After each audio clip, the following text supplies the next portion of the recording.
欢迎收看老挝新闻。今天是2026年7月28日星期二，佛历闰8月上14，万象中雨25到31摄氏度。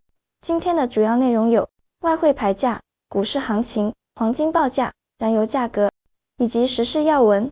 首先来关注外汇。根据老挝外贸银行最新公布的今日外汇价格，美元的银行买入价为22515基普，较上一个交易日上涨18基普，涨幅 0.08%。泰铢的银行买入价为673.56基普，较上一个交易日下跌 0.1 基普，跌幅 0.01%。人民币的银行买入价为3282基普，较上一个交易日上涨13基普，涨幅 0.4%。再来关注股市行情。昨日，老挝股市整体迎来温和反弹，综合指数上涨 13.22 点，涨幅为 1.00%， 最终收于 1339.22 点。全天市场交投活跃，总成交量约为 150.33 万股，总成交额达 34.27 亿基普。从盘面上看，市场呈现多空交织态势，权重股的强劲表现为大盘提供了有力支撑。外贸银行表现最为亮眼，大涨200基普，收于2960基普，成交量高达 76.64 万股，成为全天成交最活跃的股票，有力带动了大盘走高。老挝农业上涨70基普，收于1290基普，浦西开发上涨20基普，中老证券微涨5基普，成交量同样较为活跃，达 44.09 万股。联合发展银行下跌100基普，收于5600基普，萨万尼下跌60基普，收于4310基普。万象中心与老挝石油分别下跌40基普和10基普。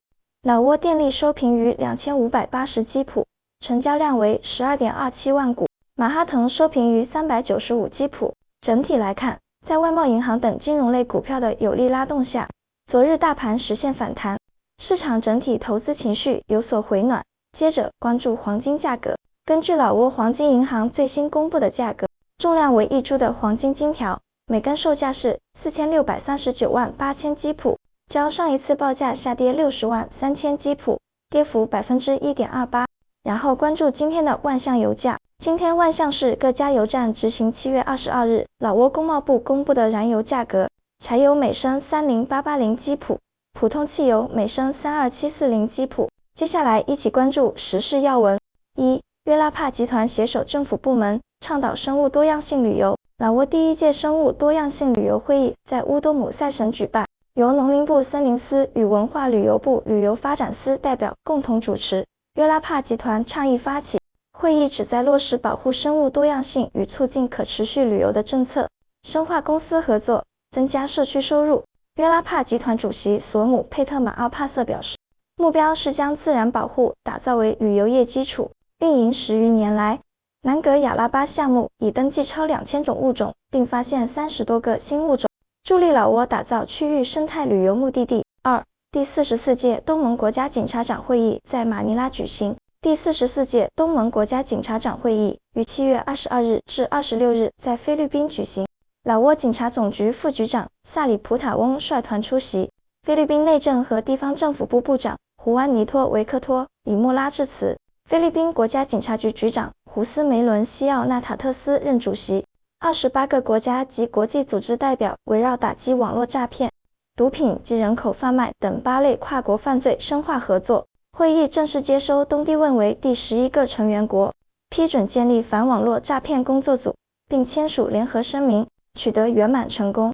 3. 川矿省警方抓获51名电信诈骗嫌犯。根据热心群众举报，川矿省警方于7月22日突击搜查佩克县一酒店，破获一起跨国电信诈骗案。警方现场抓获外国涉案人员共51人，缴获电脑60台及手机76部等作案工具。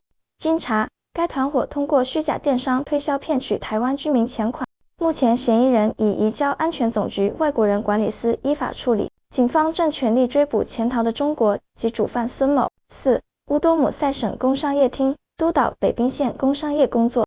乌多姆赛省工商业厅厅长阿伦奔维莱近期率团赴北冰县督导工商业工作。北冰县工商业办公室主任昂塔萨里卡通汇报了矿产整顿、物价平稳调控及企业登记等成果。阿伦奔维莱指出，面对通胀和高油价等经济困难，当地干部应立足优势，制定发展规划，强化业务与内部团结，按计划推进工业和能源项目，重点防范和打击非法采淘杀金行为。期间，督导组还对当地市场及企业进行了合规检查。5. 老挝代表团出席2026年湄公河论坛。7月23日，老挝外交部经济司司长兼湄公河学院理事会主席松本锡哈纳特在泰国曼谷出席第12届湄公河论坛，并致开幕词。论坛聚焦应对气候变化及数字转型等挑战，吸引超300名各界代表参会。期间，松本锡哈纳特还主持召开了湄公河学院理事会与发展伙伴咨询会议及2026年首次理事会会议，批准了2026到2030年战略规划等多项文件。会议正式任命阿努拉克·吉蒂昆博士为首位老挝籍湄公河学院院长，任期于2026年9月1日生效。6. 万象市公共工程与运输厅指导解决昆塔通村积水问题业。7月27日，万象市公共工程与运输厅厅长布尼亚瓦尼拉塞率队赴西扩达邦县昆塔通村视察暴雨积水灾情。受7月24日大暴雨影响，该村地势低洼及垃圾堵塞，导致20多户居民受灾。布尼亚瓦尼拉塞指导要求施工公司紧急挖渠建池缓释积水，并拓宽周边排水沟作为长效举措。村委会发动群众清理渠沟垃圾，职能部门实施全程跟踪督导评估。7. 载有老挝工人的客车在泰国追尾，导致15人受伤。据泰国媒体报，7月26日，一辆载有老挝工人的包车客车在泰国孔敬府友谊路上失控，追尾撞上一辆停靠在路边检查轮胎的挂车，导致客车车头严重变形，车上15人受伤。据悉，该批老挝工人系前往郎开府续签签证后，在返回曼谷途中发生意外。目前，救援人员已救治伤员，事故具体原因警方正在调查中。8. 占巴塞省佳丽荣获2026年度老挝丝绸小姐桂冠。7月25日晚，2026年度老挝丝绸小姐选美大赛总决赛顺利举行，来自老挝各省的24名佳丽参加角逐，最终来自占巴塞省的佳丽凯拉达佩松普脱颖而出，成功摘得2026年度老挝丝绸小姐桂冠，并同时荣获最佳人气奖。以上就是今天的老挝新闻，欢迎点赞、评论和订阅，我们明天见。